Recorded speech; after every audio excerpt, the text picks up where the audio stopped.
अस्सलाम वालेकुम, मैं हूं मरीम नवाज और आज तारीख है 8 जनवरी 2025। सुप्रीम कोर्ट ऑफ पाकिस्तान में एक मरतबा फिर सिविलियंस के फौजी अदालतों में ट्रायल से मुतालिक मुकदमे की समाअत हुई, लेकिन इसके साथ ही ना सिर्फ 2 जजेस ने जेल में रहने की बात की, बल्कि गुज़िश्ता रोज़ जो हफीजुल्लाह नियाज़ी जिन्होंने एतराज़ किया था कि उनके बेटे हसन नियाज़ी जो कि इमरान खान के भांजे हैं, उनको और दीगर कैदियों को हाई सिक्योरिटी जोन में रखा गया है सिविल जेलों के अंदर भी, और उनको सहूलियात नहीं दी जा रही। आज उससे मुतालिक भी एक मुफस्सिल रिपोर्ट सामने आई। उस रिपोर्ट के सामने आने के साथ भी कुछ एतराज़ात उठे, लेकिन समाअत में क्या हुआ, इस रिपोर्ट में क्या है और किस तरह से आज पहली मर्तबा रिपोर्ट के जरिए ये बताया गया कि इन सिविलियंस को किस कानून के तहत जो है वो बाकायदा इनका ट्रायल किया गया है। इससे पहले हम ये खबर देते तो रहे, लेकिन उसकी तस्दीक अब तक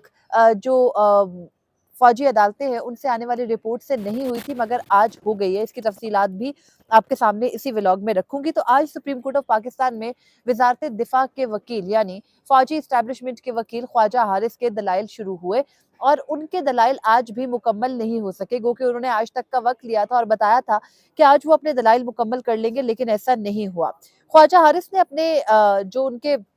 दलाइल हैं उनमें ये बताया कि 2 आर्टिकल्स आईने पाकिस्तान के, आर्टिकल 83 और आर्टिकल 85, जो कि अलग अलग आर्टिकल्स हैं। और आर्टिकल 83 अगर किसी भी ऐसी कानून साजी से रोकता है जो बुनियादी इंसानी हकूक से मुनाफी हो, सॉरी आर्टिकल 8 रोकता है, आर्टिकल 83 ये कहता है कि सिविल या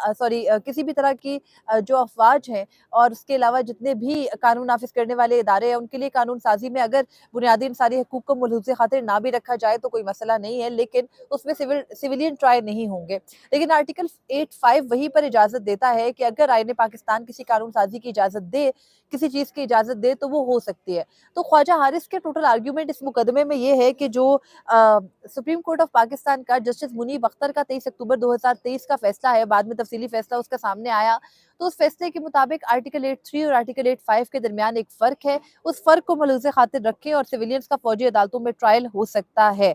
खैर, जस्टिस जमाल मंदुख के लिए कहते हैं कि ये नुक्ता आप गुज़िश्ता रोज़ हमें समझा चुके हैं और अब आप इससे आगे पढ़े। तो फिर ख्वाजा हारिस ने 23 अक्टूबर 2023 के बाद जो तफसीली फैसला आया था जस्टिस मुनीब अख्तर का, वो पढ़कर सुनाया, और उसके बाद उन्होंने बताया कि FB अली केस में तय पा चुका है कि सिविलियन का भी फौजी अदालत में ट्रायल हो सकता है। अब FB अली केस यानी फरूख बख्त अली जो कि ब्रिगेडियर थे पाक आर्मी के और रिटायर हुए थे 1972 में, और उनसे वो रिटायरमेंट ली गई थी, उनके मुकदमे को जोड़ा जा रहा है इन सिविलियंस के फौजी अदालतों में ट्रायल से मुतालिक मुकदमे से। FB अली केस के अंदर सुप्रीम कोर्ट ऑफ पाकिस्तान ने जो डिस्टिंक्शन ड्रॉ की थी वो वही थी जो कि अब फैज हमीद केस में हो रही है। यानी अगर आज फैज हमीद के ऊपर दौरान सर्विस किए जाने वाले इकदामात जो कि उनके अपने हल से खिलाफ वर्जी थी या उनके अख्तियारात से तजावुज था, उस पर आज उनका ट्रायल हो रहा है, तो इस तरह ही FB अली के ऊपर भी चला था और यही सुप्रीम कोर्ट ने भी करार दिया था। उस पे राहे में किसी सिविलियन का कैसे ट्रायल हो सकता है, ये इटसेल्फ एक सवाल है। मगर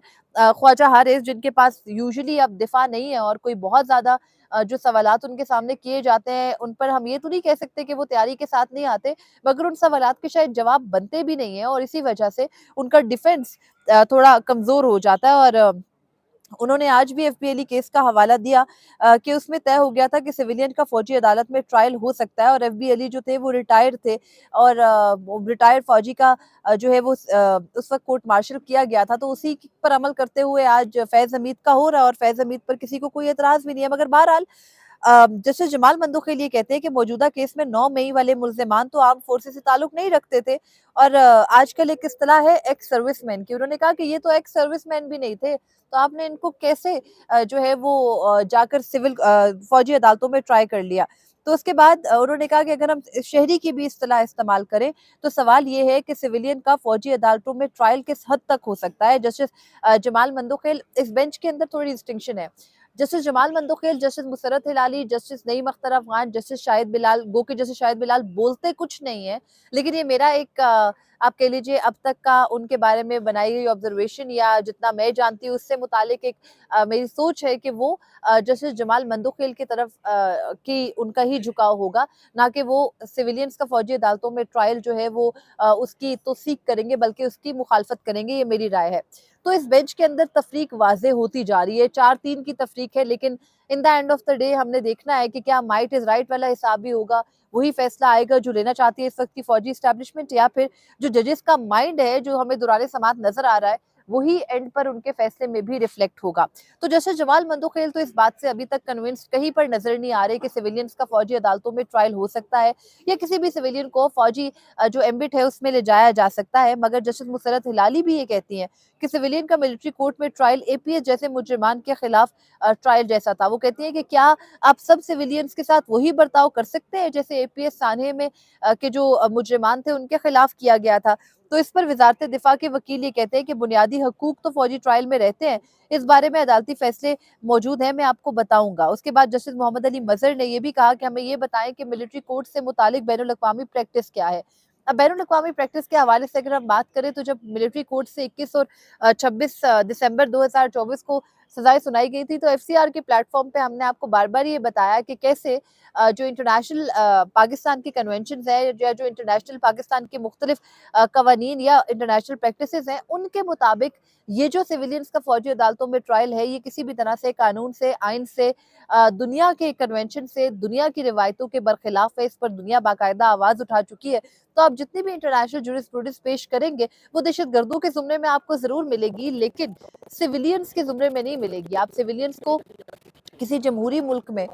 फौजी अदालतों में ट्राई नहीं कर सकते। हाँ, आपका मुल्क कम्युनिज्म वाला होता, आपका मुल्क अथॉरिटेरियन होता, आप कुछ भी कर सकते हैं। आप नॉर्थ कोरिया, चाइना की मिसालें ले सकते हैं, आप सऊदी की मिसालें भी ले सकते हैं, लेकिन आप सिविलियन का फौजी अदालतों में ट्रायल से मुतालिक बरतानिया, अमरीका, यूरोप जहाँ जमहूरियत है उन मुल्कों की मिसालें नहीं ला सकते। मगर बहरहाल ख्वाजा हारिस जो कि वजारत दिफा के वकील है वो ये कहते हैं कि वो लेकर आएंगे मिसालें तो वो ले आएंगे। अब खैर उसके बाद जस्टिस जमाल मंदोखेल ने आज की समाअत में ये भी कहा कि बार बार हमारे सामने कहा जाता है कि पार्लियामेंट सुप्रीम है। वो कहते हैं मैं समझता हूँ पार्लियामेंट नहीं, आइन सुप्रीम है। और इससे मुतालिक उन्होंने ये भी कहा कि आईने पाकिस्तान के अंदर जो दर्ज मुख्तलिफ दफात हैं हम उनके मुताबिक चलते हैं। खैर उसके बाद गुज़िश्ता रोज़ जो एक अहम डेवलपमेंट हुई थी वो ये थी कि हसन न्याजी के वालिद हफीजुल्लाह न्याजी वो रोस्टम पर आए थे और आज भी वो आए और उनके कहने पे पंजाब के जो एडवोकेट जनरल हैं उन्होंने रिपोर्ट जमा करवाई और उन्होंने बताया कि सानिया 9 मई के 27 मुल्जिमान थे जिनमें से एक मुल्जिम रिहा हो चुका है। उन्होंने अदालत में गो के 2 कहा लेकिन रिपोर्ट कुछ मुख्तलिफ है। तो फिर उन्होंने कहा कि पंजाब की जेलों में अब 25 मुजरिमान है जबकि रिपोर्ट के मुताबिक 26 मुजरिमान है और इन मुजरिमान को तमाम हुकूक फराहम किए जा रहे हैं। रिपोर्ट भी मंजर आम पर आ चुकी है। रिपोर्ट के मुताबिक इन अफराद को जो जेल के अंदर जाते हुए बाकायदा मेडिकल उनका चेकअप है वो किया गया। उसके अलावा जेल में जाते हुए इन्हीं जो कैदी थे इनके जो इनको सहूलियात हैं वो भी दी जा रही हैं। डेली के हिसाब से वहाँ पे जेल का डॉक्टर मौजूद होता है इनके इलाज मुआवजे के लिए अगर किसी को कोई मुसीबत मसला हो जाए। उसके अलावा बिस्तर उनको दिया जाता है, प्रॉपर हाइजीन की जितनी चीज़ें होती है, टूथब्रश, टूथपेस्ट, सोप, उसके अलावा कंघी, ये सब चीज़ें भी उनको अंदर दी जा रही हैं। उसके अलावा ये भी बताया गया है कि जो ये तमाम अफराद हैं जो कि फौजी अदालतों से सजा पाकर आए हैं उनके अहले खाना को भी उनसे हर जुम्मे को मिलने दिया जाता है। अहले खाना को इजाज़त है उनके लिए खाने पीने की अशिया, फ्रूट, फल जो भी अशिया जेल में अलाउड है वो ला सकते हैं। तो उसके बाद अदालत ने जब ये बताया गया एडिशनल एडवोकेट जनरल पंजाब की जानिब से कि ये सब कुछ पंजाब की हद तक जो 26 कैदी है उनको दिया जा रहा है, तो जस्टिस मोहम्मद अली मजहर जो हैं वो हफीजुल्लाह न्याजी से कहते हैं कि आप तो इतना बढ़ा चढ़ा के पेश कर रहे थे, ये देखे सब सहूलियात मिल रही हैं। मतलब जजेस इतने नाइव कैसे हो सकते हैं कभी कभी मुझे ये समझ नहीं आती। मगर बहरहाल जस्टिस मोहम्मद अली मजहर ने कहा कि आप खुद ही तस्लीम करें कि खाना भी मिल रहा है, मुलाकात भी हो रही है, तो फिर आपका मसला क्या है? गुज़िश्ता रोज आपने बातों को इतना बढ़ा चढ़ा कर क्यों पेश किया? तो हफीजुल्लाह न्याजी ने कहा कि आप नहीं समझ रहे, इन कैदियों को बाहर नहीं निकलने दिया जाता, इन्हें बाकी लोगों की तरह घुलने मिलने नहीं दिया जाता, धूप में नहीं निकलना दिया जाता, हाई सिक्योरिटी जोन में रखा है। उनको नहीं पता कि दिन किस वक्त है, रात किस वक्त है। और इससे पहले भी हसन न्याजी से मुतालिक तो इत्तला यही थी कि उनको नहीं निकलने दिया जाता था, उनको आम कैदियों से नहीं घुलने मिलने दिया जाता था, क्योंकि पहले भी उनको जिस सेल में रखा गया था उस सेल से कई दिनों के बाद जब उनको बाहर निकाल के लाया गया था तो वो धूप नहीं देख पा रहे थे। हसन न्याजी का हाल ये था। तो उनके वालिद के ऑब्वियसली कंसर्न अपने बेटे को लेकर है। मगर जस्टिस मोहम्मद अली मजहर समझते हैं कि जेल जो है वो कोई रिजॉर्ट है और उसके अंदर सब कुछ है, खामखा में आके उनके सामने कंप्लेंट्स की जा रही है। जस्टिस जमाल मंदोखेल ने इसी तमाम तर बहस के बाद कहा कि जो वो खुद भी 14 दिन जेल में रहे। اب آج عدالت کے اندر کچھ انکشافات ہو رہے تھے، جیسے جمال مندوخیل نے بتایا کہ وہ جیل میں رہے ہیں، اور شاید یہی وجہ ہے کہ وہ زیادہ جو ہے وہ ریزنیبل قسم کے سوالات بھی کر رہے ہوتے ہیں، because he has been through these things. اور انہوں نے کہا کہ جیسے جمال مندوخیل نے کہ جب وہ جیل میں رہے تھے تو صبح نماز کے بعد قیدیوں کو باہر چھوڑ دیا جاتا تھا، اور قیدی جو ہے وہ کچھ کھیل وغیرہ بھی کھیلتے تھے. تو اس کے بعد جسٹس محمد علی مظہر جسٹس جمال مندوخیل کو مخاطب کرے کہتے ہیں کہ آپ کے لیے خصوصی رعایت ہوئی ہوگی. اس کے بعد ایڈیشنل ایڈوکیٹ جنرل پنجاب ثناء اللہ زاہد سامنے موجود تھے، اور ثناء اللہ زاہد بینچ پہ موجود جسٹس شاہد بلال کے جو ہے وہ پرانے کلاس فیلو اور ساتھی وغیرہ رہے ہیں. تو وہ کہتے ہیں کہ میں اور جسٹس شاہد بلال بھی ایک مرتبہ جیل میں رہے ہیں، مگر جسٹس جو یہ بات جب انہوں نے کی تو جسٹس محمد علی مظہر نے کہا کہ اب پرانی باتیں یہاں پر نہ بتائیں. اس کے بعد جسٹس مسرت ہلالی نے یہ کہا کہ قیدیوں کو باہر نکلنے دیں، ان کو جو باقی قیدیوں کے ساتھ گھلنے ملنے دیں، دھوپ لگوانے دیں. تو ایڈیشنل ایڈوکیٹ جنرل نے کہا کہ اب باہر بھی نکلنے دیں گے اور قیدیوں کا خیال بھی رکھا جائے گا، اور اسی ضمن میں وہ مزید تفصیلات بھی عدالت کے سامنے رکھ دیں گے. یہ تھی آج کی عدالتی کارروائی. اس عدالتی کارروائی کے بعد جو پنجاب حکومت کی جانب سے رپورٹ جمع ہوئی تھی وہ رپورٹ بھی منظر عام پر آئی، اور اس رپورٹ کے اندر پہلی مرتبہ جن دفعات کے تحت ان تمام تر سیویلینز کو سزائیں سنائی گئی ہیں وہ باضابطہ طور پر سامنے آئی. اسٹل آرڈرز تو کہیں پر نہیں ہے، لیکن یہ بتا دینا کہ بھئی ہم نے فلاں دفعہ کے تحت فلاں سزا دی ہے، یہ بھی بڑی مہربانی ہے ہماری فوجی اسٹیبلشمنٹ کی، ورنہ وہ یہ زحمت بھی نہیں کرتے. تو جو دفعہ سامنے آئی وہ آفیشل سیکرٹ ایکٹ کا سیکشن 3 اور سیکشن 7 ہے اور سیکشن 6 ہے. اور ان تمام تر دفعات کے مطابق یہی ہے کہ آپ کسی پروہیبیٹڈ پلیس پہ، کسی ممنوعہ علاقے پہ، یا کسی فوجی کو اس کو کام کرنے سے روکنے پر، یا پھر جو ممنوعہ علاقے ہیں ان کے اندر سے جا کے کچھ تصاویر بنا کر منظر عام پر نشر کر دے تو اس کے تحت آپ کو قابل تعزیر جرائم میں آپ کا شمار ہوتا ہے، آپ کو سزا ہوتی ہے. اب ان جو سیویلینز ہیں ان کو پنجاب کے حد تک جو سزا ہے وہ سنائی گئی ہے. ان کا نام ہے شیخ محمد اسد جاوید، جو کہ لیفٹیننٹ کرنل ہیں، کمانڈنگ آفیسر ہیں 54 electrical and mechanical engineering battalion کے، اور انہوں نے ملٹری کورٹس میں ان سب کے ٹرائل کیا، اور پہلی مرتبہ پتہ چلا ہے کہ یہ پیچھے جو ہے وہ جج ہیں جن کا نام شیخ محمد اسد جاوید ہے، اور وہ لیفٹیننٹ کرنل ہیں انجینئرنگ کور کے، اور انہوں نے سزائیں سنائی 2 تاریخوں پہ 21 اور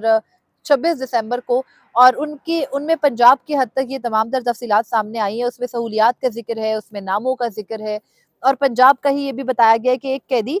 جن کا نام محمد بلاول ہے، اور جنہوں نے باہر آتے ہی کہا تھا کہ وہ تو صرف ڈانس کر رہے تھے اور ان کو گرفتار کر کے لے جایا گیا، اور ہماری آئندہ آنے والی نسلیں ان سے پوچھیں گی. ان کو جن کو عبرت کا نشان بنا تھا وہ باہر آ کر بھی نعرے لگانے لگے. تو یہ وہ تمام تر تفصیلات اس سے متعلق ہیں. مگر سپریم کورٹ آف پاکستان کا آئینی بینچ اپنی ارریلیونسی کو ہر گزرتے دن کے ساتھ سٹیمپ کر رہا ہے. نہ کہ یہ کہ آپ پوچھیں کہ آپ کے فیصلوں پر عمل درآمد نہیں ہو رہا، آپ کے فیصلوں کے بعد جو ریاکشن آیا اس کو آپ مد نظر رکھیں، اور آپ یہ دیکھیں کہ فوجی عدالتوں میں سیویلینز کا ٹرائل کسی صورت ممکن نہیں ہے. آپ الٹا جو ہے وہ اس پر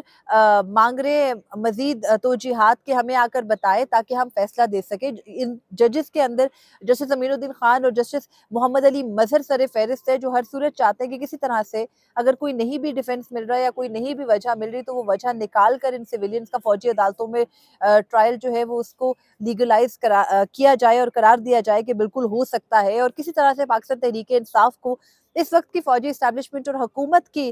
منشا کے مطابق سپریم کورٹ آف پاکستان کے آئینی بینچ جیسا یا سپریم کورٹ آف پاکستان جیسا ایک مقدس فورم استعمال کر کے یہ جواز فراہم کیا جائے کہ لیں آپ جس بھی سیاسی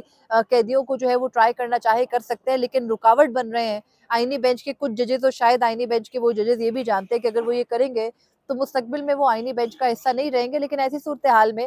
پھر پلان بی تیار ہے فوجی اسٹیبلشمنٹ اور موجودہ حکومت کے پاس. جب سپریم کورٹ آف پاکستان کے سارے ہی ججز اس قابل نہیں رہیں گے کہ ان کو آئینی بینچ میں بٹھایا جائے تو 17 مزید جج لا کر بٹھائے جا سکتے ہیں اور ان کی سربراہی کر سکتے ہیں جسٹس محمد علی مظہر، جو ہر ممکن شاہ سے زیادہ شاہ کی وفاداری میں آگے جا رہے ہیں. اور ہر گزرتے دن کے ساتھ جو فوجی عدالتوں سے متعلق سیویلینز کے ٹرائل کا یہ معاملہ ہے اس میں خود کو بھی ایکسپوز کر رہے ہیں اور سپریم کورٹ آف پاکستان کے آئینی بینچ کے بنائے جانے کی وجہ کو بھی ایکسپوز کر رہے ہیں. مگر بہرحال کل اب دوبارہ اس مقدمے کی سماعت ہوگی. اس مقدمے میں مزید کیا ہوگا آپ کے سامنے رکھیں گے، اور فی الوقت مجھے دیجیے اجازت، آج جن کی مزید ڈیولپمنٹس کے ساتھ آپ کے سامنے حاضر ہوں گی. اللہ حافظ.